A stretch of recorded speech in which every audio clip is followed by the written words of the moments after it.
নেতানিয়াহুর পুরনো শত্রু ফিরে এসেছে, হিজবুল্লাহ নতুন শক্তিতে। বৈরুতের আকাশ এখন রহস্যের ধোঁয়ায় ঢাকা। হিজবুল্লাহ, যাকে কেউ শেষ হয়ে গেছে ভেবেছিল, আবার অস্ত্রের গর্জনে উঠে এসেছে। ইরানের নজরদারিতে এই গোপন পুনর্নির্মাণ চলছে নিঃশব্দে কিন্তু শক্তির সাথে। ইসরায়েল ইতিমধ্যেই লেবাননে 1000-এরও বেশি হামলা চালিয়েছে, কিন্তু হিজবুল্লাহর রহস্যময় পুনর্গঠন থামানো যায়নি। ক্ষেপণাস্ত্র, ড্রোন, কামান সবই নতুন করে মজুত হচ্ছে। কিছু অস্ত্র সিরিয়া এবং সমুদ্রপথে আসে, অন্যগুলি তৈরি হচ্ছে স্থানীয় কারখানায়। যুদ্ধবিরতির শর্ত সত্ত্বেও হিজবুল্লাহ নিরস্ত্রীকরণ থেকে পুনর্নির্মাণে স্থানান্তরিত হয়েছে। লেবাননের রাজনৈতিক দৃশ্যপটে উত্তপ্ত। রাষ্ট্রপতি জোসেফ আউন এবং প্রধানমন্ত্রী নওয়াফ সালাম পুরো দেশব্যাপী নিরস্ত্রীকরণ সমর্থন করেছেন, কিন্তু বাস্তবে অগ্রগতি শুধুমাত্র লিটানি নদীর দক্ষিণে সীমিত। হিজবুল্লাহ অন্যত্র শক্তিশালী এবং রাজনৈতিকভাবে প্রভাবশালী।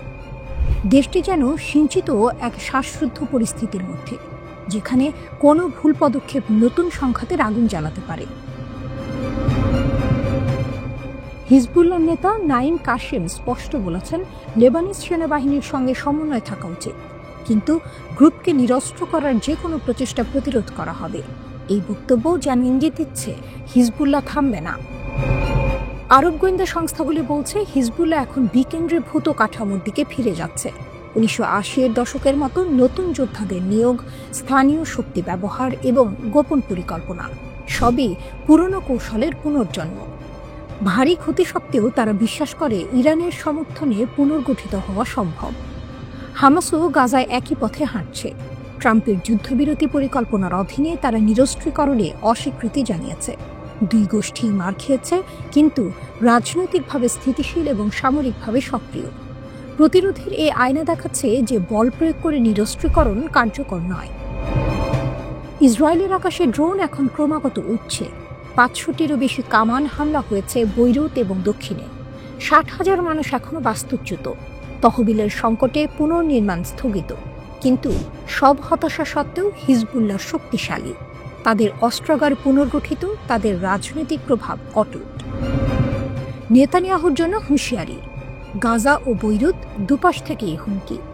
হিজবুল্লাহ কেবল একটি গোষ্ঠী নয়, এটি একটি শক্তিশালী রাজনৈতিক এবং সামরিক শক্তি, যা কখনো সহজে চাপে আসে না। ইসরায়েলের আকাশে তার অস্ত্রের ঝড়, লেবাননের রাজনীতির ধোঁয়া এবং ইরানের নীরব সমর্থন সব মিলিয়ে এখনও এক রোমাঞ্চকর খেলা। লেবাননের সশস্ত্র গোষ্ঠী হিজবুল্লাহর মহাসচিব শেখ নাইম কাশেম বলেছেন, যুক্তরাষ্ট্র কোনো পক্ষপাতহীন মধ্যস্থতাকারী নয়, বরং তারা আগ্রাসন ও এর সম্প্রসারণকে সমর্থন করে। তিনি উল্লেখ করেন, লেবাননের প্রেসিডেন্ট জোসেফ আউন লেবানন সেনাবাহিনীকে ইসরায়েলকে মোকাবিলার নির্দেশ দিয়েছেন, যা জাতীয় দায়িত্ব পালনের প্রতিফলন।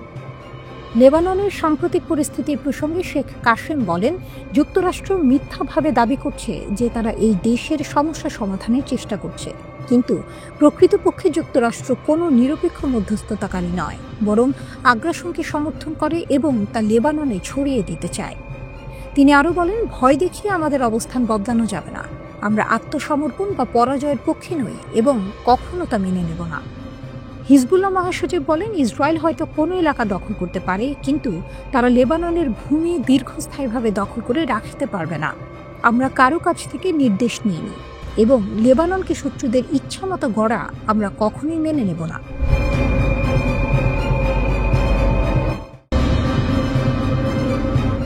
ভেনেজুয়েলা যুদ্ধের কিনারায়, পুতিন প্রস্তুত, মার্কিন যুক্তরাষ্ট্র হুঁশিয়ার। কারাকাসের আকাশ এখন উত্তেজনার ধোঁয়ায় ঢাকা।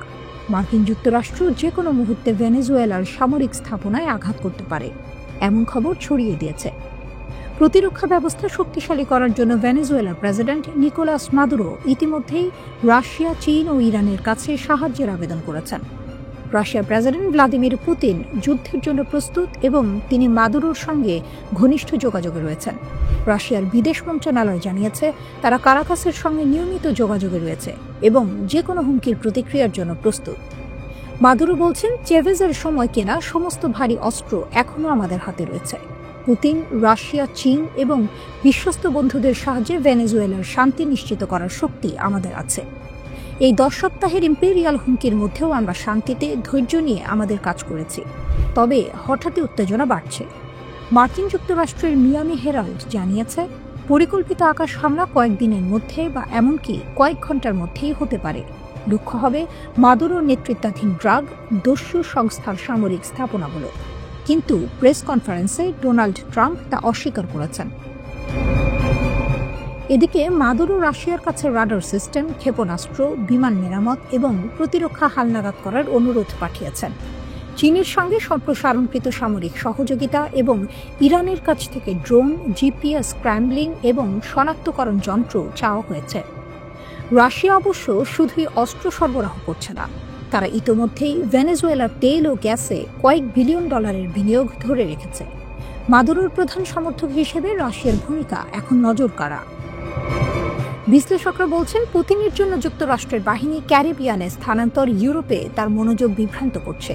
যুক্তরাষ্ট্র ইতিমধ্যে ইউএসএস জেরাল্ড ফোর্ডকে ক্যারিবিয়ানে পাঠিয়েছে, আর রাশিয়ার সের্গে ল্যাভরভ মার্কিন উত্তেজনা বাড়ানোর চেষ্টা নিয়ে সতর্ক করেছেন। মাদুরো জানিয়েছেন, রাশিয়ার অস্ত্রের বেশিরভাগই এখন পুরনো বা কার্যকর নয়, তাই 3 বছরের প্রতিরক্ষা অর্থায়ন পরিকল্পনার জন্য রাশিয়ার রাষ্ট্রায়ত্ত প্রতিরক্ষা প্রতিষ্ঠান রোস্টেকের কাছে আবেদন করেছেন। যুদ্ধের আগুন ভেনেজুয়েলার আকাশে ঘনিয়ে আসছে। রাশিয়া, চীন এবং ইরান মিলে মাদুরোর শক্তি আরও বাড়িয়ে তুলছে। এই পরিস্থিতি শুধু ভেনেজুয়েলার জন্য নয়, আন্তর্জাতিক রাজনীতির মানচিত্রেও বড় ধাক্কা দিচ্ছে। মার্কিন যুক্তরাষ্ট্র, রাশিয়া, চীন ও ইরান 4 শক্তির ছায়ায় ভেনেজুয়েলা যেন এখন বিশ্বের নতুন উত্তেজনার কেন্দ্রবিন্দু। এখানে শুধু অস্ত্রের লড়াই নয়, রাজনৈতিক কূটনীতি, আন্তর্জাতিক হুমকি এবং শক্তির প্রতিযোগিতাও আছে। ইতিহাস সাক্ষী, যখন মহাশক্তিরা একসঙ্গে হুঁশিয়ারিতে আছেন, তখন ছোট দেশগুলো তাদের কৌশল এবং স্থিতিশীলতার মাধ্যমে নিজেকে রক্ষা করে। মাদুরো তা দেখাচ্ছেন। যুক্তরাষ্ট্রের প্রেসিডেন্ট ডোনাল্ড ট্রাম্প বলেছেন, তিনি ভেনেজুয়েলার ভেতরে আঘাত হানার বিষয়টি বিবেচনা করছেন না। ভেনেজুয়েলার উপকূলবর্তী দক্ষিণ ক্যারিবীয় সাগরে যুক্তরাষ্ট্রের সামরিক সমাবেশ জোরদার করার মধ্যে তিনি কথা বললেন। এটি তার নিজের মন্তব্যের বিপরীত, লিখেছে আল জাজিরা।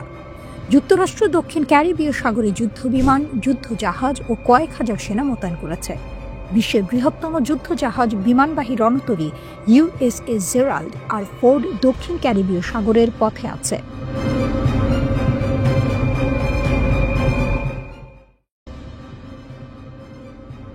লেবাননের সীমান্তে যুদ্ধের গন্ধ। সেনাবাহিনী কি এবার সরাসরি নামছে ইসরায়েলের বিরুদ্ধে? লেবাননের দক্ষিণ সীমান্তে বাতাসে টানটান উত্তেজনা। ব্লেইদা শহরে ইসরায়েলি হামলায় নিহত হয়েছেন এক পৌর কর্মকর্তা ইব্রাহিম সালামা। এই ছোট্ট শহরের ধুলোবালিতে যে আগুন জ্বলে উঠেছে তা এখন ছড়িয়ে পড়ছে পুরো লেবানন জুড়ে। এর ঠিক পরেই এক ঐতিহাসিক সিদ্ধান্ত। প্রেসিডেন্ট জেনারেল জোসেফ আউন সেনাবাহিনীকে সরাসরি নির্দেশ দিলেন ইসরায়েলের যে কোনো অনুপ্রবেশের বিরুদ্ধে তাৎক্ষণিক প্রতিরোধ গড়ে তুলতে। দীর্ঘ বছর পর লেবাননের সেনাবাহিনীকে প্রথমবার এমন নির্দেশ দেওয়া হলো। কেন এই নির্দেশ এত গুরুত্বপূর্ণ? লেবাননের ইতিহাসে ইসরায়েলের সঙ্গে সরাসরি যুদ্ধে সেনাবাহিনীর অংশগ্রহণ খুবই বিরল। সাধারণত দক্ষিণ সীমান্তে আগ্রাসনের জবাব দিয়েছে হিজবুল্লাহ, যাদের নাম শুনলেই ইসরায়েলি সেনাদের বুক কেঁপে ওঠে। কিন্তু এবার যেন দৃশ্যপট ভিন্ন। প্রেসিডেন্টের এই নির্দেশে বোঝা যাচ্ছে লেবাননের রাষ্ট্রীয় বাহিনীও হয়তো যুদ্ধের জন্য প্রস্তুতি নিচ্ছে। ইসরায়েলের আগ্রাসন ও লেবাননের প্রতিক্রিয়া। ইসরায়েল দাবি করছে তাদের লক্ষ্যবস্তু ছিল হিজবুল্লাহ সংশ্লিষ্ট অবকাঠামো, কিন্তু বাস্তবে হামলার শিকার হয়েছেন সাধারণ মানুষ। লেবাননের সেনাবাহিনী এটিকে বলেছে অপরাধমূলক আগ্রাসন এবং জাতিসংঘের 1701 নম্বর প্রস্তাবের সুস্পষ্ট লঙ্ঘন। তারা জাতিসংঘকে আহ্বান জানিয়েছে ইসরায়েলের হামলা বন্ধ করতে অবিলম্বে পদক্ষেপ নিতে। কিন্তু লেবাননের বাস্তবতা কি? দেশটির সেনাবাহিনী ইসরায়েলের মতো শক্তিশালী নয়। তাদের অস্ত্র পুরনো, অর্থ কম, যুদ্ধ বিমান নেই বললেই চলে। প্রায় 50,000 সেনা নিয়ে লেবাননের বাহিনী গঠিত, যাদের হাতে রয়েছে সোভিয়েত আমলের ট্যাঙ্ক ও সীমিত সংখ্যক হেলিকপ্টার। তবু এই বাহিনীকে হেলাফেলা করার সুযোগ নেই, কারণ লেবাননের পেছনে আছে এক অদৃশ্য ছায়া, হিজবুল্লাহ। লেবাননের নীরব বজ্রধ্বনি। ইসরায়েল জানে লেবাননের সেনাবাহিনী হয়তো একা লড়াইয়ে নামবে না, কিন্তু যখন হিজবুল্লাহ যুক্ত হয় তখন পুরো যুদ্ধের সমীকরণ পাল্টে যায়। 2016 সালের পর থেকে হিজবুল্লাহ দক্ষিণ সীমান্তে এমনভাবে প্রতিরক্ষা জাল তৈরি করেছে যা ইসরায়েলের গোয়েন্দা সংস্থাগুলোর কাছেও রহস্য। তাদের হাতে আছে rocket, drone, anti tank missile, যেগুলো এক রাতে উত্তর ইসরায়েলকে জ্বলন্ত অগ্নিগর্ভে পরিণত করতে পারে। ইসরায়েলের ভয় এবং লেবাননের কৌশল। ইসরায়েলের অবসরপ্রাপ্ত জেনারেল আসাফ ওরিয়ন এক সাক্ষাৎকারে বলেছেন, লেবাননের সেনাবাহিনী পশ্চিমাদের দ্বারা নিয়ন্ত্রিত, তারা একা কিছু করবে না। কিন্তু সাম্প্রতিক ঘটনার পর বিশ্লেষকরা বলছেন, এইবার হয়তো সব হিসাব বদলে যেতে পারে। লেবাননের দক্ষিণ সীমান্তে এখন প্রতিদিন নতুন বাংকার খোঁড়া হচ্ছে, গ্রামগুলোতে চলছে সরিয়ে নেওয়ার নির্দেশ। হিজবুল্লাহর যোদ্ধারা অদৃশ্য হয়ে গেছে, যেন ঝড়ের আগে নেমে আসা নিস্তব্ধতা। এই নির্দেশকে কেবল একটি রাজনৈতিক বার্তা, নাকি সত্যিই লেবানন যুদ্ধের জন্য প্রস্তুত হচ্ছে? হিজবুল্লাহ ও লেবাননের সেনারা দুটি আলাদা বাহিনী, কিন্তু এক দেশ, এক শত্রু, এক ক্ষোভ। আর ইতিহাস বলে, যখন লেবানন ক্ষোভে জ্বলে ওঠে তখন সীমান্তের ওপারে শান্তি থাকে না।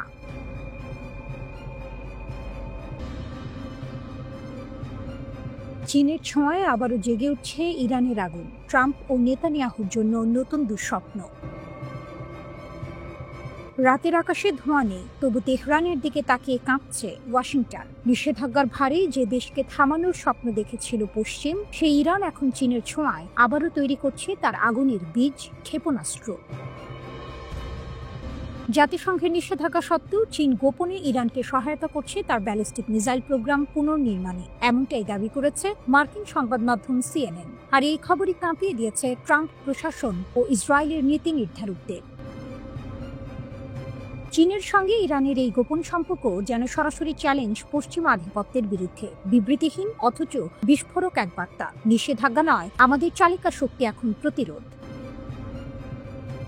ইউরোপীয় গোয়েন্দা সংস্থাগুলোর দাবি, সম্প্রতি চীন থেকে ইরানে পৌঁছেছে সোডিয়াম পারক্লোরেটের কয়েকটি বিশাল চালান, যা ক্ষেপণাস্ত্রে ব্যবহৃত সলিড প্রোপাল্যান্ট তৈরির মূল উপাদান। এই চালানে রয়েছে প্রায় 2000 টন সোডিয়াম পারক্লোরেট, যা ইরান কিনেছে চীনা সরবরাহকারীদের কাছ থেকে।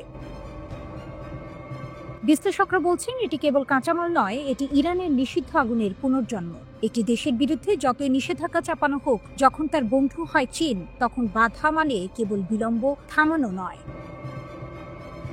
সিএনএন জানিয়েছে, এপ্রিল থেকে একাধিক পণ্যবাহী জাহাজ বারবার চীন ও ইরানের মধ্যে যাতায়াত করেছে। তার মধ্যে অন্যতম এমভি বাশেদ, যা মার্কিন নিষেধাজ্ঞার আওতায় থাকা সত্ত্বেও 15 সেপ্টেম্বর চীনের ঝুহাই বন্দর ছেড়ে 29 সেপ্টেম্বর ইরানে পৌঁছেছে। আরেকটি জাহাজ বার্জিল 2 অক্টোবর গাউলান থেকে যাত্রা করে 16 অক্টোবর ইরানের বন্দর আব্বাস বন্দরে নোঙর ফেলে। এই যাত্রাগুলো যেন এক নীরব বাণিজ্য যুদ্ধ, যেখানে গুলি চলে না, কিন্তু কম্পিত হয় ক্ষমতার পাল্লা।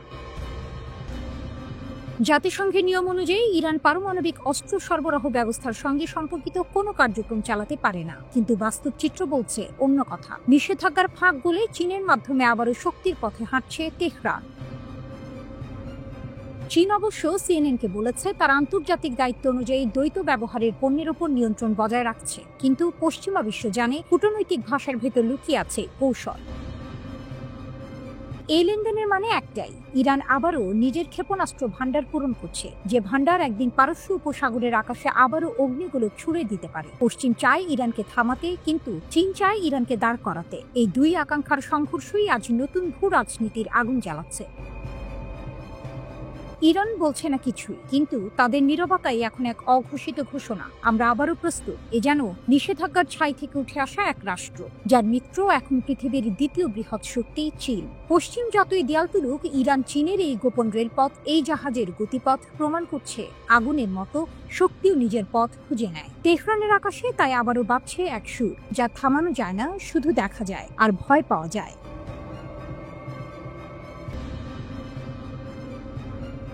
শুরু হতে যাচ্ছে ক্লাস। 40 শিশুর সারি। শিক্ষক ঢুকে পড়লেন ঘরে।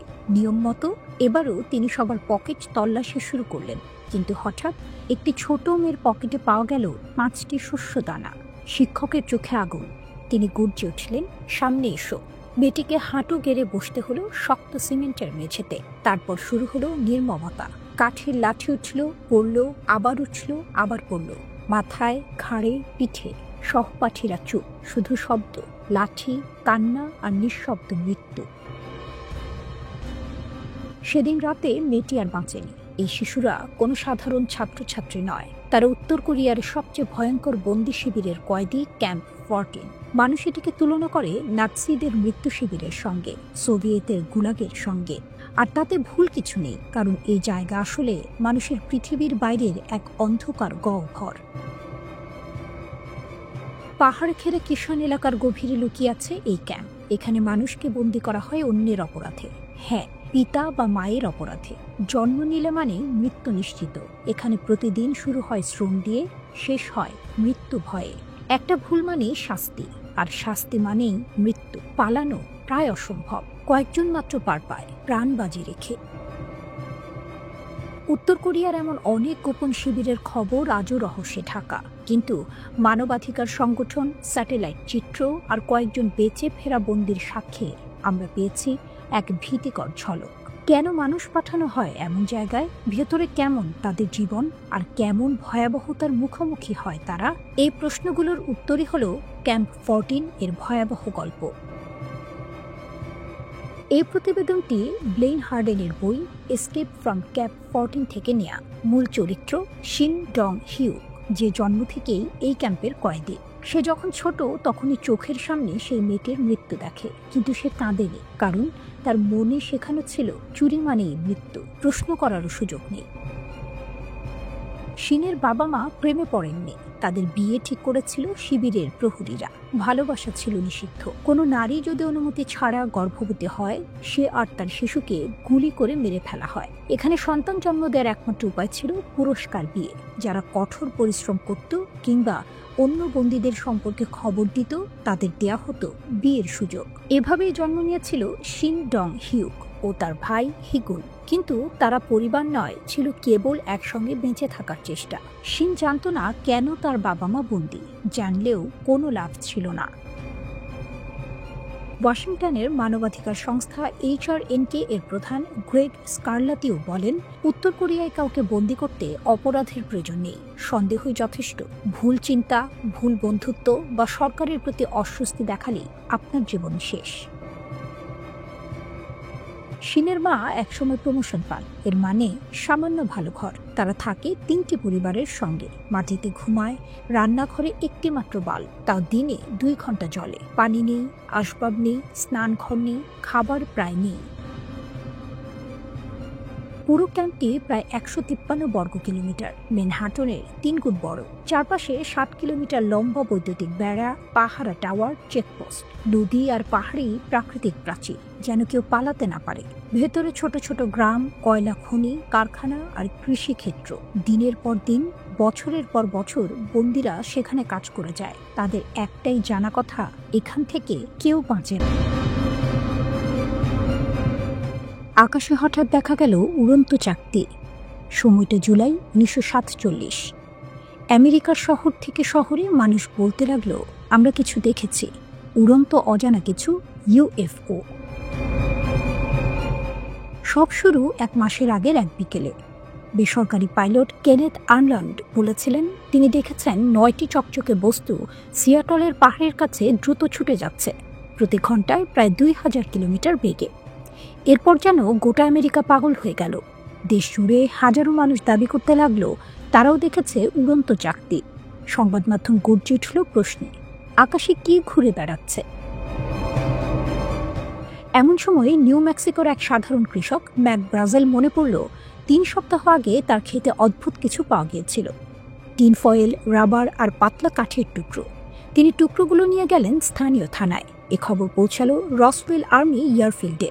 সেখানকার কমান্ডার কর্নেল উইলিয়াম ব্যানজার্ড ঘোষণা দিলেন, উড়ন্ত চাকতির গুজব এবার সত্যি হলো, আমরা একটি ডিস্ক উদ্ধার করেছি। সারা আমেরিকা স্তম্ভিত, মনে হলো এবার এলিয়েনের অস্তিত্ব প্রমাণিত। কিন্তু পরদিনই সেনাবাহিনী হঠাৎ মুখ ফিরিয়ে বলল, না, ওটা কোনো UFO নয়, ওটা কেবল একটা আবহাওয়ার মাপার বেলুন। ছবি প্রকাশ করলো এক অফিসার, হাতে ধরে আছে সেই টুকরো। মিডিয়া চুপ, গল্প শেষ। কিন্তু শেষটা কি সত্যিই শেষ ছিল? রসওয়েল রহস্যের পুনর্জন্ম। 3 দশক পরে 1970-এর শেষের দিকে ফের উঠল গুঞ্জন। বলা হলো একটি ভিনগ্রহের মহাকাশযান বিদ্যুৎ চমকে ধ্বংস হয়েছিল, আর সেনারা উদ্ধার করেছে মৃত এলিয়েনদের দেহ। 1980 সালে প্রকাশিত হয় বই দ্য রসওয়েল ইনসিডেন্ট। লেখক মেজর জেসি মার্সেল দাবি করেন, আমি যেসব ধ্বংসাবশেষ দেখেছি তা পৃথিবীতে তৈরি নয়। এরপর থেকেই রসওয়েল হয়ে যায় কিংবদন্তি। লোককথা ছড়িয়ে পড়ে এক জীবিত এলিয়েনকে নাকি গোপনে রাখা হয়েছে এক রহস্যময় স্থানে। সে স্থানের নাম এরিয়া 51। এরিয়া 51 রহস্যের মরুভূমি। নেভাদার জনশূন্য মরুভূমির মাঝে অবস্থিত এই খাঁটি। চারপাশে তারের বেড়া, বোর্ডে লেখা অনধিকার প্রবেশে গুলি চালানো হবে। 2019 সালে পডকাস্টার জো রোগান সাক্ষাৎকার নেন বব লাজার নামে এক ব্যক্তির, যিনি দাবি করেন, আমি এরিয়া 51-এ কাজ করেছি। সেখানে ছিল একটি উড়ন্ত চাকতি। আমাদের কাজ ছিল এলিয়েন প্রযুক্তি উল্টোভাবে বিশ্লেষণ করা। এই গল্পে অনুপ্রাণিত হয়ে এক ছাত্র স্টর্ম এরিয়া 51 নামে মজা করে ফেসবুকে ইভেন্ট খুলেছিল। সবাই মিলে ঢুকে পড়ি, তারা তো সবাইকে আটকাতে পারবে না। 2 মিলিয়নের বেশি মানুষ সাইন আপ করে। শেষমেশ সেটি পরিণত হয় এক ছোট্ট মিউজিক ফেস্টিভ্যালে। কেউ ঢোকেনি খাঁটিতে, কিন্তু রহস্যের গন্ধ তখন ছড়িয়ে গেছে বিশ্বজুড়ে। 1994 সালে মার্কিন বিমান বাহিনী জানালো, সেই 1947 সালের টুকরোগুলো আসলে ছিল এক গোপন পারমাণবিক নজরদারি প্রকল্প। কিন্তু মানুষ আর বিশ্বাস করল না। দশকের পর দশক মার্কিন সরকার অস্বীকার করেছে, এখন হঠাৎ সত্য বলছে। বিশ্বাস হারিয়েছে সবাই। এরিয়া 51 এখন কেবল এক সামরিক ঘাঁটি নয়, এটি রহস্যের প্রতীক, মানুষের অজানার প্রতি অন্তহীন কৌতূহলের প্রতিচ্ছবি। আজও পর্যটকরা আসে এক্সট্রা টেরিস্ট্রিয়াল হাইওয়ে এর ধারে। দূর থেকে তাকিয়ে দেখে সেই নিষিদ্ধ আকাশের দিকেই। যেন এক প্রশ্ন এখনো ভাসে মরুভূমির হাওয়ায়, সত্যিই কি তারা একা, নাকি আমাদের মাঝেই আছে কেউ অন্য জগতের?